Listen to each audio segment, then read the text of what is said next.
This is the Pick Six Podcast, and this is the Divisional Round Recap Saturday edition. That's Will Brinson. That's John Breech, fresh back from robbing someone wearing all black. I'm Ryan Wilson. And remember, give us a thumbs up if you're watching us on the old YouTubes at NFL on CBS. And, of course, subscribe wherever you get your podcasts. All right, starting in San Francisco where things got spicy. Came into the week, the 49ers were the number one seed, had the week off. Huge favorites against the upstart Packers team that beat the pants off the Cowboys last week in Dallas. And for about 53 minutes, looked like the old Packers are headed to the NFC title game. But a rookie kicker, Breech, honked a 41-yard field goal late in the fourth quarter. Brock Purdy finally showed up. San Francisco eked out the win. Producer Harry alerted us to this fun fact that I mentioned on the broadcast. Kyle Shanahan teams entering the fourth quarter, were 0-31 when trailing by 5 or plus points. That lasts for 4 seconds. They were down 7. Jake Moody hit the 52-yarder with about 4 seconds to go into the fourth quarter. To get inside that number, didn't matter. 49ers eked out the victory. Brinson, how do you feel about this 49ers team? You know, I think it was interesting. We'll get to the Ravens game, of course, in a minute, Wilson and Breech. How are you? Breech, by the way, Breech, we did Antonio Pierce is hired emergency podcast, and Breech was dressed in all Raiders gear.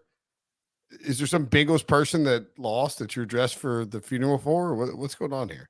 You guys always say I look like Matt LaFleur, so I'm dressed for my own funeral here. I just lost just like 21 game, guys. Come on, Brinson. Give it the program. He wore all black. You got it right. Nice job. Congrats on your neighbors for losing their paintings. I think when you look at this game, you go back to the Ravens and the Texans game, and the Ravens pull away as the one seed. We'll get to that in a minute, but it felt like, all right, the one seeds that we forgot about who'd been off for week 18 because they'd clinched their bye, and then we're off for the bye. We're going to show up and show out and dominate. And then Jordan Love and the Packers happened. And I think it's hard statistically to look at this game and like the Niners had more yards, had a better yards per play, actually converted 63% of their third downs. But if the Packers don't go 2 of 5 in the red zone, they probably win this game easily. If Anders Carlson didn't honk a field goal late, like I feel like this was if there was ever, you think about all the Niners and Packers games between Kyle Shanahan and Matt LaFleur, over the last few years, this one felt like the one that LaFleur and the Packers should steal. It was the most inexplicable steal, but they should have stolen it. I don't know, man. It felt like the Niners were so lucky to get out of Dodge with a win in the rain in Santa Clara. Breech. Yeah, absolutely. I mean, look, you mentioned the stats, but I think a lot of that had to do with the 49ers kind of dominated the fourth quarter. If you look at the fact that you mentioned the red zone trips, the Packers got inside the 49ers 15-yard line on each of their first 3 possessions in this game and did not score a single touchdown. They scored 6 points total, 2 field goals on those 3 trips inside of San Francisco's 15-yard line.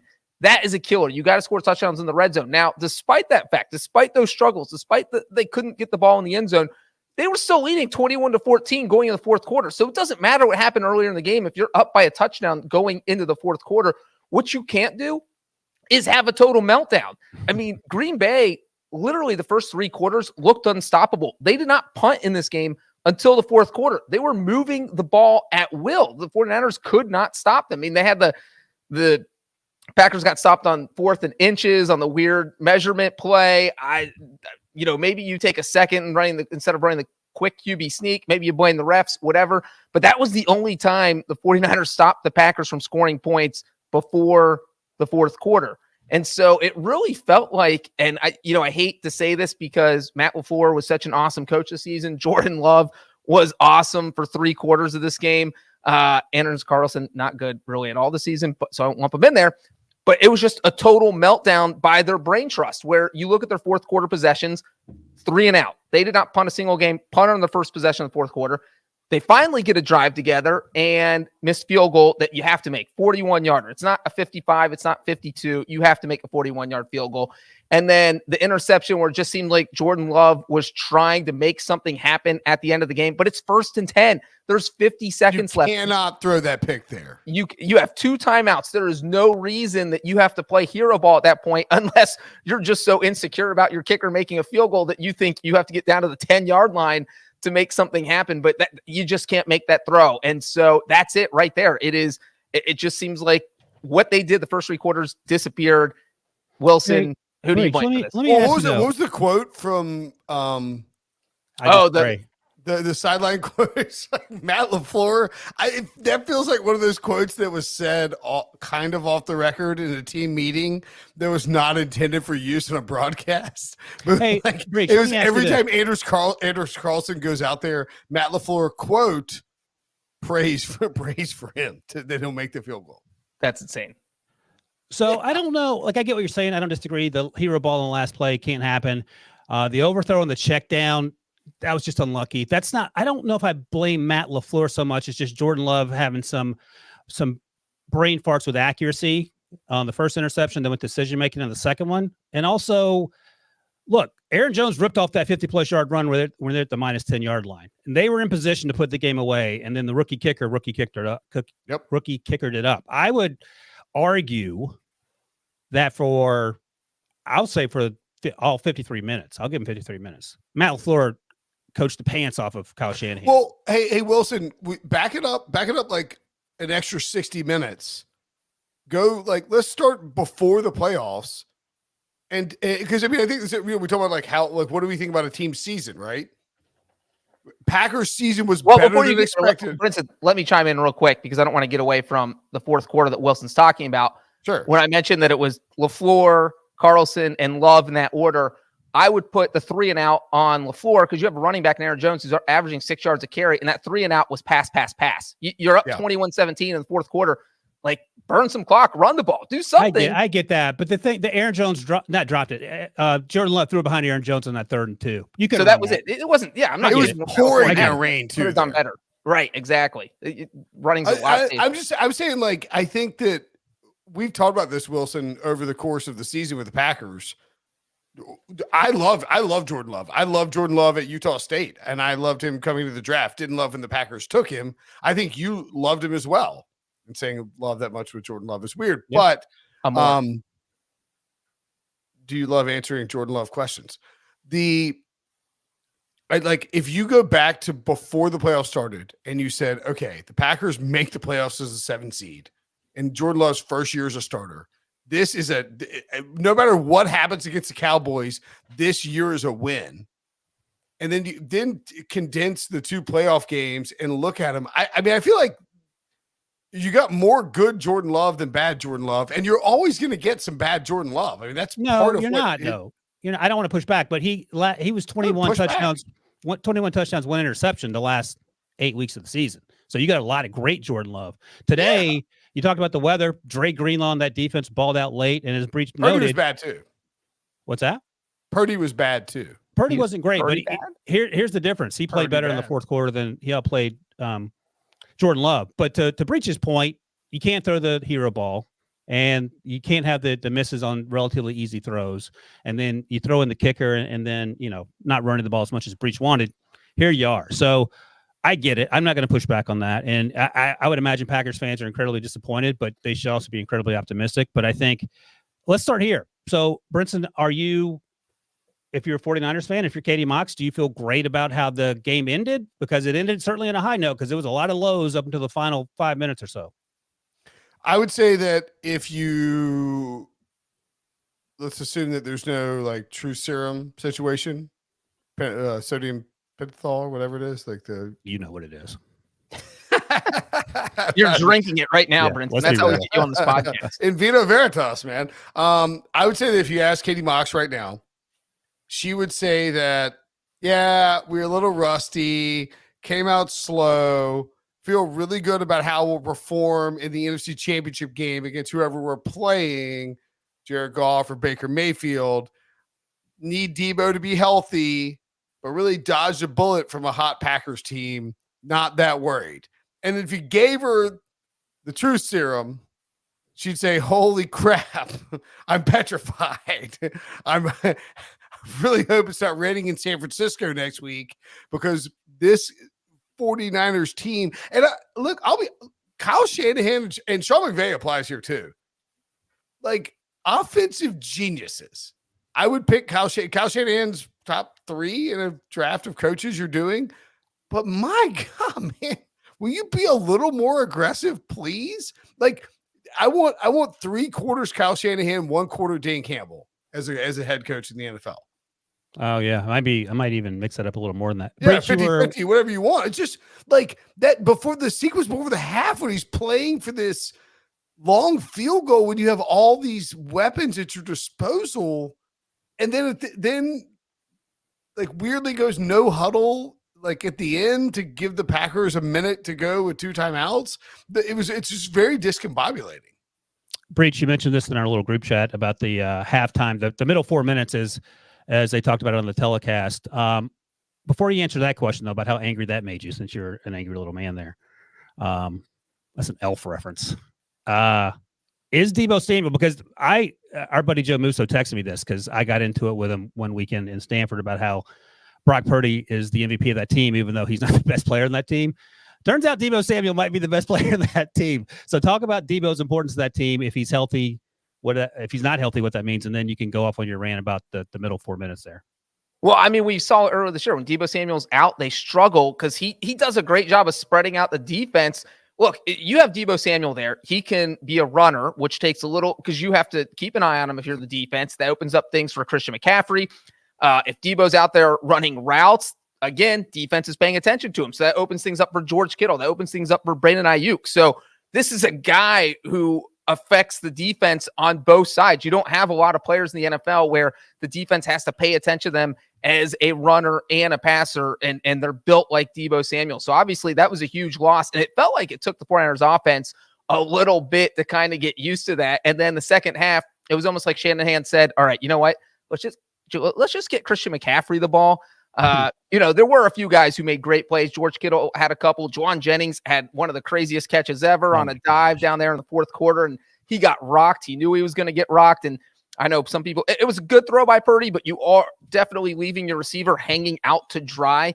And so the fact triple coverage in the triple coverage, the fact that Jennings held onto that was pretty awesome. But yeah, so I mean, when that happens in game, it's tough. Now they're going to have a week to figure things out, but it's also possible he plays. So who knows how that will impact them next week. Yeah, Brinson? I was just thinking about the Deebo thing, because it happened during the first 15 plays. We got hurt twice. Remember, he left with a head injury. No, but I'm saying, like, I'm just wondering if it threw off Kyle's scripted plays enough. I would guess they started. I mean, how good Kyle Shanahan is. I mean, Matt Canada wasn't right. Yeah. I mean, yeah, I think it probably did. I was trying to be more. But the other thing to back you up here, when he was out, they lost the football games. I mean, that 3-game stretch where they couldn't do anything right. Well, and it was him and Trent Williams. And so it was hard to distinguish. Was it Deebo? Was it Trent Williams? Deebo matters so much to this offense, because if the run game's not working, or if they're playing, if teams are playing man and locking you down defensively, you can go to Deebo. Or excuse me, they're playing zone. You go to Deebo to run the screen game off to the side as a wide receiver, and he destroys them. Yeah, I mean, and I don't think it's that crazy, as you guys kind of both alluded to here, to think that it maybe impacted Shanahan, his play calling a little bit, because they only had 3 possessions in the first half. It's not like you had 6 possessions and 2 of them with Deebo, and you're getting your hands wet without him. Yeah, it was the fourth play. Right. So you have only 2 full possessions after that. You punt on that first possession, you go down, score a touchdown, you're feeling good about yourself. And then, but I mean, how many of the first 15 to 20 plays that Kyle scripted do you think involved Deebo? I don't know. 75%. in some capacity as a first or second read, and all of a sudden you take Deebo Samuel out and you replace him with, and Jawan Jennings is a good player, but you're basically replacing him with Jawan Jennings. That changes the offense entirely. If Deebo Samuel suffers, I thought it was, was it a little curious how quickly he got cleared to come back from the head injury? It's playoffs, Brinson. It's the playoffs. Yeah, That's and he not was how ruled that out with the works. shoulder, I believe. No, shoulder was second. That's what ruled him out, though. The one thing, Right, though, but I'm is saying even- it was 12 minutes from Deebo Samuel laying on the ground with a head injury to Deebo Samuel cleared to come back in 12 minutes. It was a little weird. the one thing with Deebo, though, is that even if he plays the whole game, I'm not sure with the way Brock Purdy was throwing the ball, he was overthrowing everybody. He was airmailing everybody. We were talking about Jordan Love earlier and how well he played. Jordan Love made 3 bad throws in this game, and 2 of them got intercepted. Brock Purdy made 9 bad throws, and none of them got intercepted. Yeah. So that's one of those things. This is just where the ball bounces. I mean, he should have thrown a pick 6 in the first quarter. Darnell That Savage. Darnell Savage dropped. So there's obviously some luck involved. And I think if you're the 49ers and you were asking how Katie would feel, you feel the playoffs are all about survive and advance. All you want to do is survive and advance. The 49ers did that. You had Brock Purdy play, not a great game. You won. You lost Deebo Samuel for 3 quarters. You won. So you were trailing in the fourth quarter. Kyle Shanahan never wins when he's trailing in the fourth quarter, entering the fourth quarter down 7 points.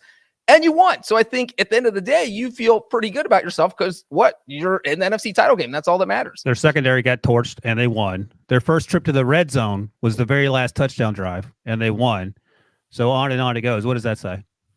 Breech's camera is not clear. Oh, you're fixing. Yeah, I'm trying to white balance it. While you guys talk. I thought you wanted to. Oh, we thought you had like some smudge on your camera. Do you want to talk about the Packers or? Yeah, of course. No. I was gonna suggest the fact that like if you're Baker Mayfield and Jared Goff and watching this game, you're thinking, "Oh my God, please, Jordan Love, win! Like, please." You're like you you're want this that close. Jordan Love smoke. No, but you're this close to hosting the NFC Championship game as a 3 or 4 seed. That never happens. I get that part, but then be careful what you ask for because Jordan Love rolls in there just throwing lasers. I think everyone would take Green Bay over San Francisco. What's that? I mean, both teams would prefer Green Bay over San Francisco. Oh, yeah, but would you rather face Brock Purdy or Jordan Love? And by the way, the Packers defense has been absolutely balling out like the last shout month and out a half Joe of the Barry. season. So yeah, Joe Barry was the butt of a lot of jokes, and it turns out he was. Well, more like, Wilson, let me ask you this. This is a good draft question. Like, let's not draft capital notwithstanding. You're looking at teams across the, I don't know, you go NFC or NFL if you want. The Packers have the youngest roster in the NFL. They were this close to making the NFC Championship game.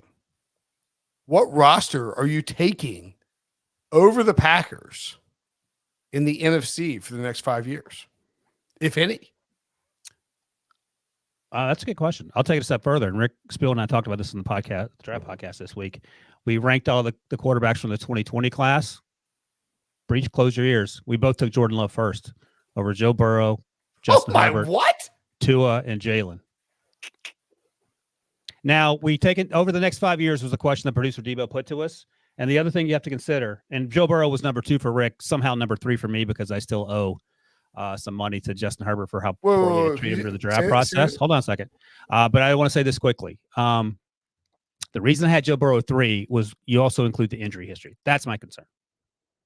But you would take Jordan Love 1, Herbert Crazy. 2, crazy. Joe Burrow. What, are you joking? Why would you even bring that up, Wilson? You're trying to sidetrack this podcast and go down a black hole that you don't want to get me started on. My God. So I freely admit that we might have been victims of the moment, but it was a fun little conversation. But to your point, the Packers roster is awesome. Those guys are so good, and Brian Gutekunst has not gotten a lot of credit because people were too busy crushing him when he traded up for Jordan Love and kept drafting tight ends. Turns out those tight ends were really important. And I'll say this, man, The tight ends and the wide receivers on Saturday night blocked their asses off. They were killing Joey Bosa. They were getting after Nick Bosa. They were getting after Chase Young. They were setting the edge in the run game. And Aaron Jones, as producer Harry notes in the rundown, one of the best players on the field. I'm sorry. I actually haven't thought anything over the last 2 minutes. Did you just say you would take Jordan Love over Joe Burrow? Tweeted it out too. You can see it on the. And then you put Joe Burrow third behind Justin Herbert. I know, right? Crazy. Who? Joe Burrow might have won as many games as Justin Herbert did this year. I said Joe Burrow was out. I included the injury history. Season. I may have been a victim of the moment, as I admit it. I'm just saying. Jordan Love's fun. Wilson's trying to get the team president job in Green Bay. Absolutely. I do think it's insane. The last time the Packers, if you're a Packers fan, you are thinking the last time that the Packers had to worry about a franchise quarterback was 1991. That's the year Nirvana's Nevermind came out. I mean, that is insane. Yeah. No, you were at William and Mary then. No one disagrees. I was a freshman. I know exactly where I was when Nevermind came out. Jesus, yeah, you're old. 91, 92. Had hair and everything, Breech. Breech, to answer producer Harry's question, are the Packers the most promising team in the NFC? Because we have the Lions sitting there. The 49ers, the team that just beat them, who's in pretty good shape. Where are you going? I don't know if they're the most promising. I mean, they obviously have Jordan Love. You have a young quarterback. You have a pretty solid roster. But, I mean, look, the Lions are good. The 49ers are important. Can you be promising if you're the number one seed going to the MC title game? Because if you're asking me to, who do I think wins? I think they're easily the most promising team. Well, let me finish what I was going to say is that if you were going to ask me who's going to win the NFC title over the next 3 years, I don't think I would pick the Packers to win it a single time. All right. But that doesn't mean they won't be good, and that doesn't mean they won't make the playoffs. Here's my thing. Looking at the top teams in the NFC, if Brock Purdy suddenly became a pumpkin, wouldn't be shocked. I mean, Trent Williams is going to retire soon. They got to pay people. The defense might not be great forever. Mike McCarthy and Dan Quinn, we don't know about the coaching in Dallas. Detroit is the other team I would take. Tampa Bay keeps kind of churning it over, but Baker, I would take Jordan Love over Baker, obviously. Philly, I think there's big questions there. The Rams, I love Matthew Stafford, but he's old. Green Bay, the youngest team in the NFC, and this team is loaded on offense as long as they keep the coaching together and they keep blocking up front. So, who's Chicago? Please. Joe Musso. We'll see. They got all those draft picks. They're going to take Caleb, it looks like. I just, unless Atlanta gets a quarterback or Belichick and Belichick. Or not Belichick, if you're right. You guys are riding that thumb in Louismobile right over the cliff, but go ahead. This is such a, this Belichick guy can't coach. Is he going to fix the offense? The defense was fine in Atlanta. Is he going to fix the offense? Hey, do you see that stat I tweeted out about Bill O'Brien? No, I unfollowed you, then I blocked you. In that order. Bill O'Brien. You made fun of Bill O'Brien. I know the guy can't catch a No, break. but I'm not making fun of him. He coached. Sounded like it. He coached 8 years combined with Nick Saban and Bill Belichick and didn't win one title. Do you know how hard that is? For Bill O'Brien, pretty easy. He's 100 out of 100. Maybe he was the problem. Ooh. Well, now he's going to be at Ohio State. The Logan Mankins thing is crazy too. I'm not going to say I don't want him to come. No, the one thing I'll say about Jordan Love, though, real quick, is that he was great for half the season. So he struggled at the beginning of the season, great for half the season. They were 3-6. That's right. Let's see him do it for an entire season before I go and say he's better than Joe Burrow or Justin Herbert. That's where I was going back to. I got 8 games of good football from Jordan Love. I love it. I wonder where you're going with that, Breech. Great football from Jordan Love. All right, one last thing. No, I get it. You're fair enough. You should be bringing that up in next fall, by the way. Like I said, we were just victims of the moment, and Jordan Love's a fun story. Joe Burrow, if he's healthy all the time, he's unquestionable. No, but I do think that this Packers team.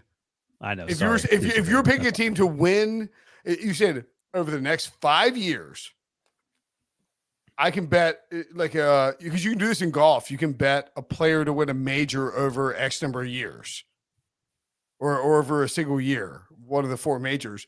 I think the Packers would have the lowest odds because of their total roster construction, the quarterback, all the young players, and a defense that's been good down the stretch. So what are you saying? Are you saying they need a kicker? I think it's the Packers or the Lions is the answer. Yeah. In terms of teams, you think, well, if you're picking a team to be good 5 years from now with the same roster they have right now, the Packers are the answer, and the Lions may be second. All right, one thing before we go to take a break here, because producer Harry is not happy that I derailed the conversation. The 49ers had one explosive play before the half. That was that pass to George Kittle. They led the league in explosive plays. They had 2 on the second half drive, early in the second half that ended in a touchdown, and then that was it, I believe. So, Breech, I'll ask you 30 seconds, then Brinson, you can follow up. How concerned are you about the offense of no Debo in terms of the explosive play meter? I told you right now, I'm not that concerned. Obviously I want to know if he is playing in NFC title game, but this was worst case scenario for the 49ers. It was a rainy day. Brock Purdy looked like he was trouble gripping the ball. He was inaccurate with his passes. He was airmailing everywhere. Christian McCaffrey, he had the 39-yard touchdown run. But outside of that, I think he averaged under 4 yards per carry if you take that one carry out. So it wasn't clicking on all cylinders, but they still won. So I am not super concerned unless it is pouring down rain, torrential downpour once again next week. All right. I'm a 6.5 out of 10 concerned. I'm a 4 if we're doing numbers. If Deebo Samuel isn't playing. I think 6.5. I'm closer to 6.5, especially if the either defense, Aaron Glenn or Todd Bowles, start down to pressure. And they did a pretty good job with pressure. The 49ers offensive line. Debo's a pressure killer. And if you look at like the linebackers that both the Lions and the Buccaneers have, you can get somebody, not anybody can cover McCaffrey, but you can minimize what McCaffrey can do with the linebackers and the safeties. And then there's no Debo there to really destroy you. No, it does. So 6.5.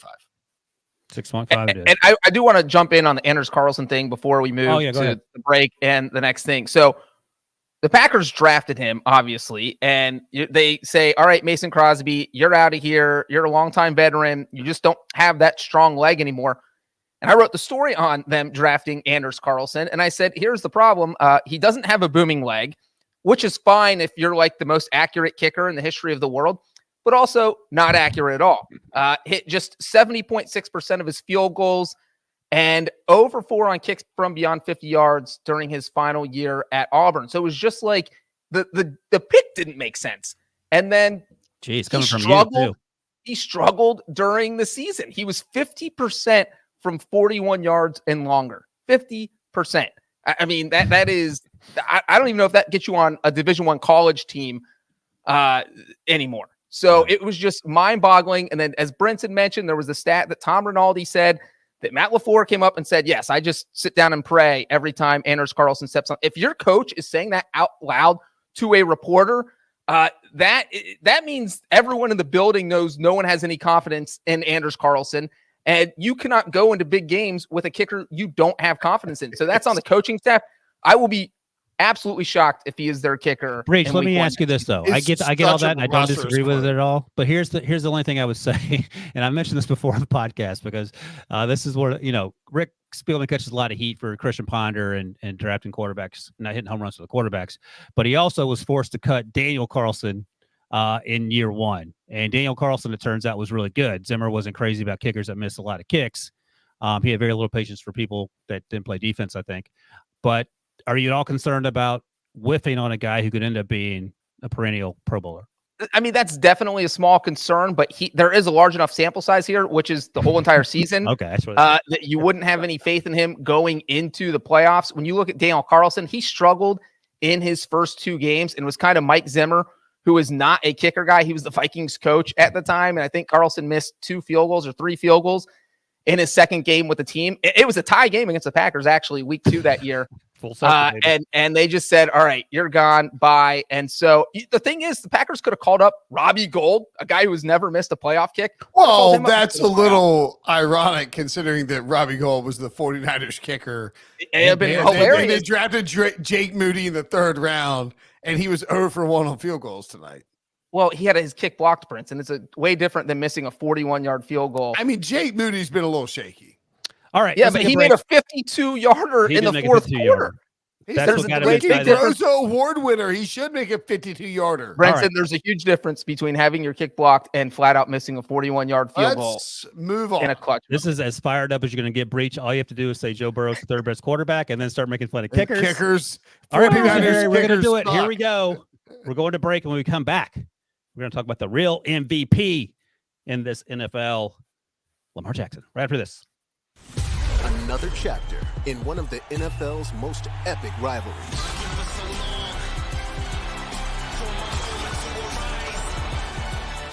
Kansas City and the Bills have had some epic matchups, to say the least. Could be another one here.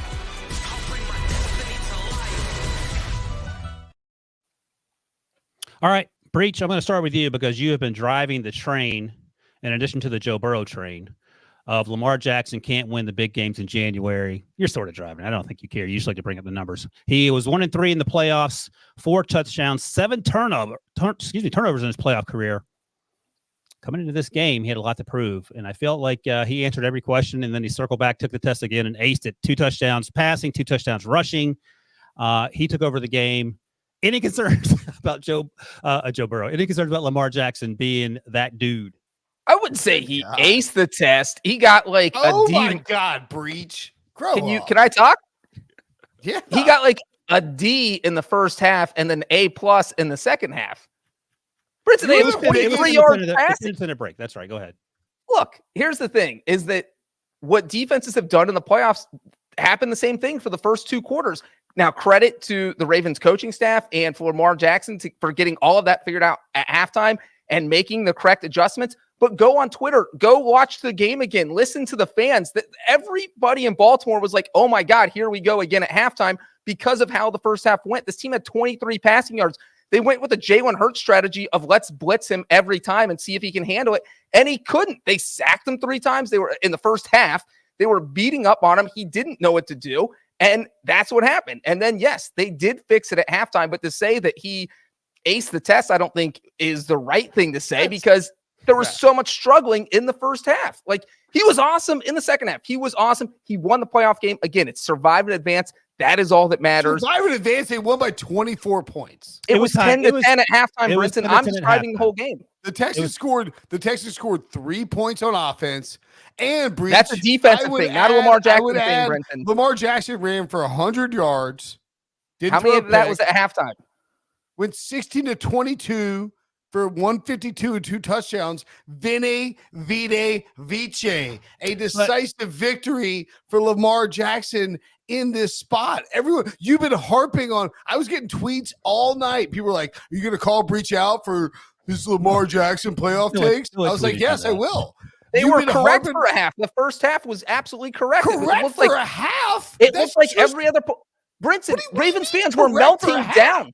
Ravens fans were melting down on Twitter because they were saying, here we go again, because the offense couldn't do anything in the first half. Did you not watch the game? You know it was correct for a half, too? The Falcons winning a Super Bowl. Hold on. Let me ask you this. That was correct for 3 quarters. Hold on. Let me ask Brinson this question, because Breech, you were not wrong. There were some real concerns at halftime when it was 10-10. I was like, oh, the Texans might mess around and hang into this game. And then the second half came and they blew the doors out. Lamar was not good in the first half. They blitzed him 75% of the time.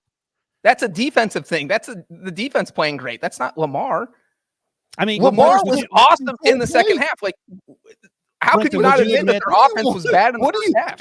I'm sorry. Lamar scored 4 touchdowns. He threw for 2 touchdowns and ran for 2 touchdowns. And he ran for 100 yards and threw for 152 and had 6 incompletions. What do you want from Lamar Jackson? Though, that he played an A+ game in the second half. I think that the Ravens' offensive game plan was expecting an aggressive Texans defensive game plan. They started slow. It was a feel them out thing, and they felt them out. They adjusted at halftime, and then they smoked them and put them in the corner. This Ravens team is really good. Lamar Jackson is going to be – it's not going to be – I don't know if it's going to be like I don't know how it works with the 1 through 5 votes, but I mean, like, he's going to be fairly close to unanimous MVP. I don't think Breech disagrees with the fact that he's going to be MVP. Yeah, no one disagrees with that. I think everyone agrees he'll be MVP. But I think, hey, hold on. Let me ask you this. I think you can agree that the first half was a lot shaky, not a little shaky, a lot shaky. I think that DeMeco Ryans and his defense showed up in the first half for sure. Lamar was fine. There was a period where it was shaky. Well, that's not his fault. I mean, the offensive line was getting torched by the Texans D. They were blitzing. That's somebody's fault. They beat them by 24 points. This was an ass kicking. I don't disagree with that part. And I think, Breech, you would agree that he has the piano off his back in terms of being legit. Yes. And I think that's a huge thing also, to get that out of your system, to come out and play this huge second half and say, all right, I can do this in the playoffs. I can win the big games when I need to. That's it. That's all he had to do. And that's what he did. I'm absolutely agreeing that he was awesome, unbelievable in the second half. And that's all I'm saying, is that if most Ravens fans at halftime were thinking, oh no, here we go again, I hope they fix this. Lamar Jackson admitted that everybody was cussing at each other at halftime in the locker room. Like, they thought that too. I'm not sure what the argument is. It's the divisional round. It's not like we're like week 3 here. The Texans had a good game plan. CJ Stroud was fine. He was fine. But in terms of the Texans, and Breech pointed this out in our little chat too at halftime, Houston blitzed Lamar 72% of the time in the first half. Those 3 sacks happened there. From week 13 to week 18, I looked this up. Defenses blitz Lamar at a 29% clip, primarily because you don't want to get run on.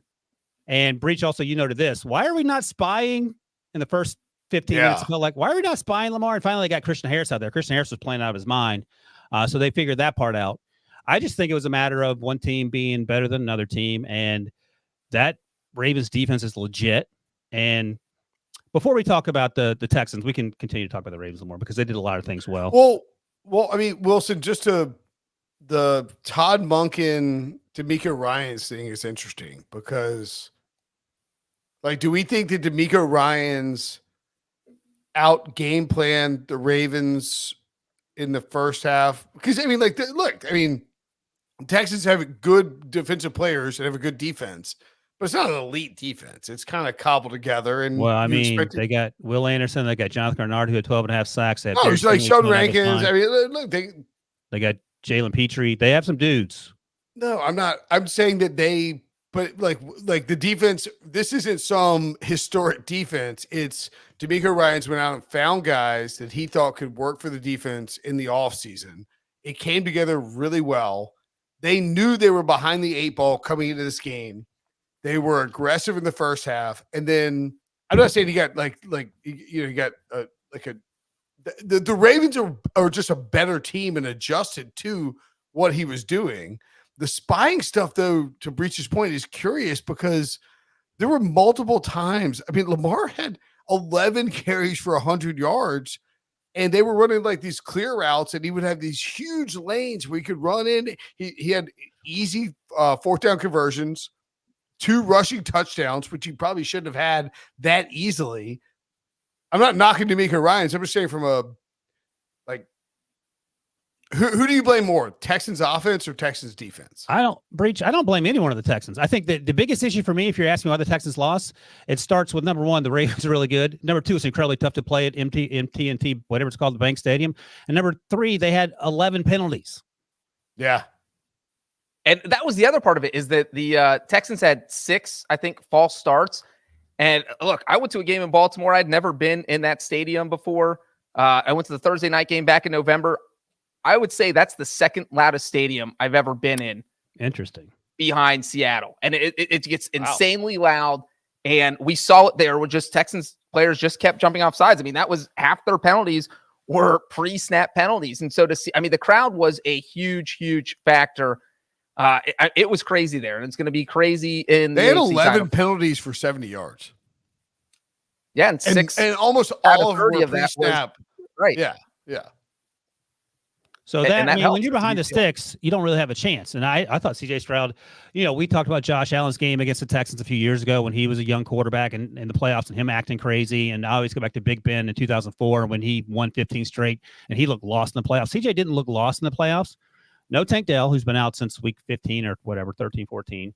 No Noah Brown, he's an IR. So basically all the Ravens had to do was stop Nico Collins. Dalton Schultz had another drop early in the game. He had one last week and almost dropped a touchdown pass last week. That was a bad drop. Came back and made some big catches later on. But if those are your two go-to guys and Robert Woods, you're up against it, especially against an opportunistic Ravens defense from front to back. Mike McDonald is going to be in consideration for a head coaching job, as he should be. So I think they were, for that to be tied 10-10 with the penalties they had and relying on And special could have been teams. leading if they didn't miss a field goal at the end of Dude, the half. this is a beatdown.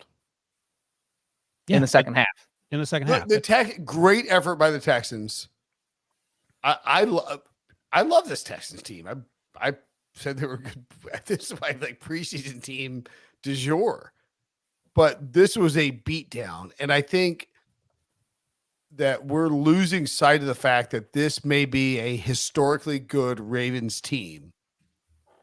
I don't think we're losing sight of that. We're just talking about the Texans holding it together for 30 minutes despite all the I think penalties. the crazy thing is that Lamar Jackson played so well in the second half and was so awesome that is what everyone's talking about, was that how dominant Baltimore's defense was. I mean, they literally, as we just mentioned, they gave up 3 points. The only touchdown was the punt return. So you're talking about a defense that just strangled the Texans. I know Ryan mentioned everybody that Houston's missing, but I mean, it was just a boa constrictor, slow strangulation to the point where Houston couldn't do anything. And it really, a lot of times we always ask each other, when did you feel like this game was over? And it felt like as soon as the Ravens scored a touchdown to start the second half and pushed it to 17-10, and it just feels like the Ravens defense pinned their ears back and said, all right, this is over. They're not scoring again. How many times do you think the Texans made it into the red zone? 2. 12.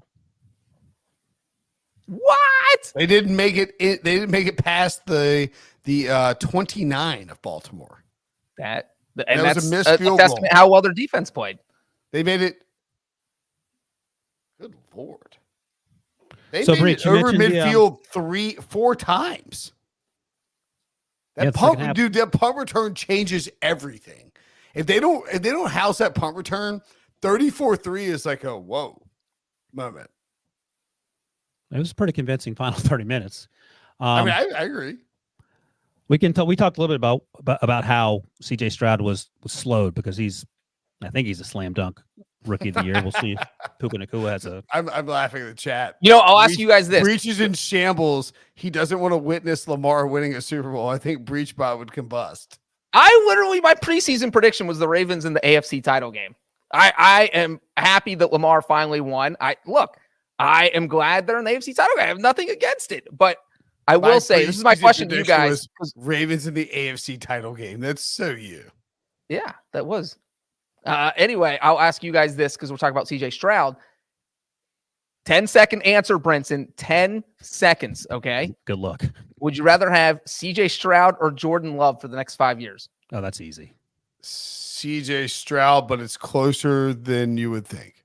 CJ Stroud, I'm going to be even crazier. You think my Jordan Love take was hot? CJ Stroud is my QB3 in the whole entire. Oh, we're going to have an off-season podcast. Mahomes and Allen? We've got to rank the We'll talk about that on the next podcast. We've got to rank Gary's the quarterback from 2020 an off-season podcast, and we've got to get Wilson's full list of best quarterbacks in the NFL in an off-season podcast. Well, I'm not answering the question. You need to throw to break, and the tease needs to be, I have 2 quarterbacks ahead of CJ Stroud. I'll tell you who I'm they are. going to talk next. about why the Ravens were able to stop the third best quarterback in the NFL, CJ Stroud. We talk about the penalties, talk about the injuries. Something else I want to note real quick, and then you guys can chime in, and then we'll take a break after this. Wait, who are the quarterbacks ahead of Stroud? No run game for the Texans. Got to listen to with the first pick. You got to listen with the first pick. So they came into this game averaging 3.7 yards per carry, which wasn't great over the last month and a half of the season. But this is something that Texans fans were noting with great concern. Devin Singletary, who did the bulk of the carrying for this team, carried the ball on first down. 6 of his 9 carries were on 1st and 10. He had averaged, until he ran for 8 yards early in the third quarter, he was averaging something like 0.08 yards per carry. So that, in addition to all the other things that were not going right, starting with the false start penalties, I think is what doomed CJ Stroud. Do you guys have any other explanation that might be CJ Stroud related? Would you hire Bobby Slowick to be your head coach? Yeah, I thought Bobby Slowick did a pretty good job under some trying circumstances. Well, he ran on first down every time. They ran on first down 33% of the time the last month and a half of the season. I'm not concerned about it. They were probably trying to. And here's the other thing that's sort of funny. This is a Breech stat, and Breech, you can fill in the qualifiers because you may know it. I had to go look it up. The Ravens were giving up 5 yards per carry since week 13. They were one of the worst teams yards per carry wise defensively. Now, some of that is the week 18 matchup, Breech, as you're going to say, against the Steelers, where the Steelers were playing for something. The Dolphins were in that mix. They ran up on them the week before. San Francisco was the week before that, where they were getting chunks, but then they got the doors blown off, the 49ers did. And then the Rams in week 14. So all those teams can run the ball really well. And maybe Slowick was trying to take some of the pressure off of CJ, not knowing they didn't have the receivers there because of injury. But after the first 5 carries, maybe you mix it up a little bit. Yeah, it was a little weird. I mean, you look at their first two first downs where they actually threw the ball, went for an 11-yard gain and a 9-yard gain. I get it. And then you have these runs going for 0 yards or going for -1 yard. And it just, look, just switch it up. You don't have to run on first down all the time. At least throw the Ravens a curveball. If they know it's coming, it makes their life a lot easier. I mean, I would actually probably be more inclined. I think I'm closer on the Brinson side here. That I didn't think this was a great game from Slowick. This wasn't a Dan Quinn meltdown where you got beat down by the Packers and your defense got embarrassed. I mean, the odds were stacked against them. It was a situation where it was going to be tough for this team to put up points, even just with the guys they had out there. Hey, Breech, can I ask you a question? Yes. Who called the better game, Bobby Slowick or Kyle Shanahan?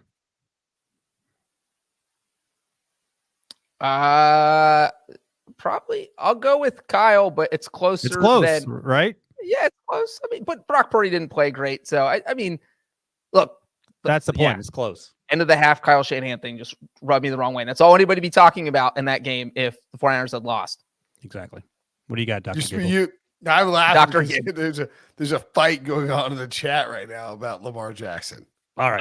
Oh, that's what happens when you start talking about Lamar Jackson. Everyone's like, no. Lamar Jackson is the 5th best quarterback in the NFL. And then there's Tua. I need to get in the chat. Then there's Joe Burrow. And like it's really got heated. If the Ravens win the Super Bowl. So who you have CJ Stroud 3. No, we're not going over that now, Brinson. No. In fact, who are the top 2? Allen and Mahomes? We're gonna take a break. When I come back, we'll find out if you don't answer this. What the Texans' future looks like in the AFC right after this. Well, you need your sports news anywhere? We've got breaking news to bring you. Then get your sports anytime you want them. Big trade news overnight to discuss. Because we know you need sports all the time. A lot of movement in the rankings this week. A legend adds to their legacy. We're bringing you that breaking news right here on HQ. CBS Sports HQ, anywhere, anytime, all the time. All right, Brinson, do you feel better about the Texans, the AFC, or the Packers in the NFC? Because you seem pretty bullish on Green Bay. People are asking for you to answer the question. Well, in 12 minutes, I will give my answer as we sign off. So, deal. Ooh, that's a teaser. That's a good teaser. No, I just want to know if Stroud's 3. I'm fine if Stroud's 3. Brinson, he's going to answer it when we sign off at the end. Don't talk him into it. That's it. Brinson, you have to stay on the rest of the podcast to get the answer. You can't hang up. The Texans are not the most promising team in the AFC. That's not what I love asked the you. Texans. They're awesome. Out of the Texans and Packers. Oh, what do you mean? Who's more promising? That Which was the team question. is more promising going Right, forward in their relative to the respective conference or just overall? in their respective conferences? Which team is more promising? Packers for sure. That was an easy answer. Breach, do you agree with that? I mean, I would argue the divisions are a little different. Yeah, let's Well, put it like I this. mean, Who makes the playoff more times over the next 5 years? Packers or Texans? Houston. I would say Packers because I think that Houston may have a Mahomes, Allen, Lamar. Yeah, but they Trevor were in the Lawrence. division. I Trevor mean, Lawrence aren't who's going anywhere. challenging the Anthony the Richardson? You want That's a piece of Will Levis' son? It is telling that you mentioned Richardson and Levis before you mentioned Trevor Lawrence. I said Lawrence. I didn't hear that. Yeah, I bet you didn't. No, Richardson. I mean, look, I think that I was saying this earlier. Do you worry at all that last year's Jaguars team is like, well, they've got Trevor Lawrence and Doug, they're good to go, and then they collapse? Is there? I mean, I don't think that the Texans are into that. Yeah, but like, I don't know. I would take CJ Stroud over Trevor Lawrence. I don't think they'll have that type of. I mean, I don't think they'd have that kind of drop off. I'll go down with the Trevor Lawrence over CJ Stroud ship 100 times out of 100 right now. All right. No contract involved, just straight up player. No, everything. Yeah, Lawrence over Stroud for sure. Stroud's awesome, but I'll take Lawrence over Stroud. All right. Breach, did you answer the question? Texans, Packers. If we're just talking about who makes the playoffs more times in the next 5 years, I'll take Houston. Just they're an easier division. It just seems the conference is way easier for Green Bay. Right, but the division's not. Is it though? They've got to deal with the Lions. The division is one path. The wild card's so much easier. Oh, the conference, right? The division. Yeah. Yeah. No, well, all right. Let's take it a step further. Who wins the most division titles over the next 5 years? Oh, Houston. Easily Houston. You agree with that, Breach? I mean, think about like in the AFC, you have Mahomes, Josh Allen, and Lamar. And then that like fifth or sixth best quarterback in the AFC, Joe Burrow. I mean, Rodgers. I mean, there's not a lot of spots in the AFC, man. What year is this? The Texans, dude, the Texans were after week 8 of the 2023 season this year. They were 3-4 and had lost to the Carolina Panthers. They were probably 25-1 to win the division. So what are you getting at?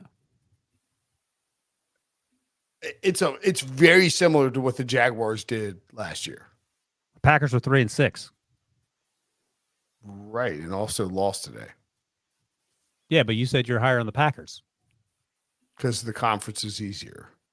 All right. We'll save that conversation for another off-season podcast for April 2nd, right? April 2nd now. Let's see. Who are the two quarterbacks ahead of? We're not done yet, my friend. I said at 12 minutes, and that was 4 minutes ago. We got to do Breech VP first. Brinson, think about your Brinson VP.